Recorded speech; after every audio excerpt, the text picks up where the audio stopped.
মানব পাচার, অঙ্গ-প্রত্যঙ্গ বিক্রি ও মৃত্যুর জাল সনদ তৈরি সহ নানা অভিযোগে চাইল্ড অ্যান্ড ওল্ড এজ কেয়ারের প্রতিষ্ঠাতা মিল্টন সমাদ্দারকে আটক করেছে গোয়েন্দা পুলিশ। তার বিরুদ্ধে মামলা প্রক্রিয়াধীন এবং রিমান্ডে এনে বিস্তারিত খতিয়ে দেখা হবে বলে জানিয়েছে সংস্থাটি। রাসেল খানের রিপোর্ট। ওয়ালটন ফ্রিজ কিনে অনেকের মতো আপনিও হয়ে যেতে পারেন মিলেনিয়াল। সেরা পণ্যের সেরা অফার। ঢাকার মিরপুরে child and old age care আশ্রয়কেন্দ্র প্রতিষ্ঠা করেন মিল্টন সমাদ্দার।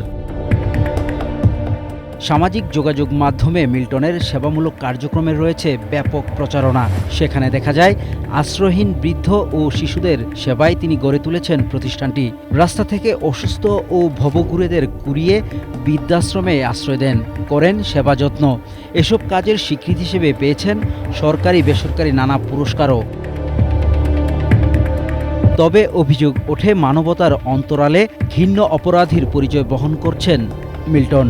আশ্রয়ের নামে দীর্ঘদিন ধরে করে আসছেন মানব পাচার, মানুষের অঙ্গ প্রত্যঙ্গ বিক্রি ও শিশু নির্যাতন। অনিয়ম প্রতারণার অভিযোগে বিভিন্ন গণমাধ্যমে সংবাদের শিরোনামও হয়েছেন তিনি। এসব অভিযোগ আমলে নিয়ে বুধবার রাতে মিরপুর থেকে আটক করা হয় মিল্টন সমাদ্দারকে। মিল্টন সমাদ্দারের বিরুদ্ধে যে অভিযোগটা ছিল আপনারা বলেছেন, তাকে আমরা আজকে গ্রেপ্তার করেছি। তার বিরুদ্ধে অনেকগুলো অভিযোগ। আইনগত প্রক্রিয়া না মেনে মরদেহ দাফন সহ নানা কাজের জবাব চাইলেই নির্যাতনও চালাতেন মিল্টন।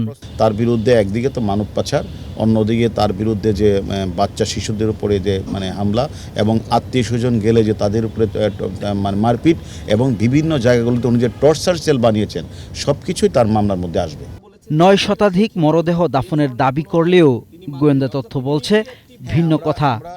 835 সালের সম্পূর্ণ গরমিল কোনো ডকুমেন্টসে দেখাতে পারে নাই এবং তাকে জিজ্ঞাসাবাদ করলে যে তুমি এগুলি লাশগুলির পিছনে তোমার কারণ কি, এই লাশগুলি তুমি রাতে দাফন করো এগুলি, তখন কোনো এক সময় দেখা যায় যে সেখানে পাশে একটা মসজিদ ছিল, সেখান থেকে প্রশ্ন উঠেছে যে কিডনির পাশে সেখানে রক্তের দাগও রয়েছে।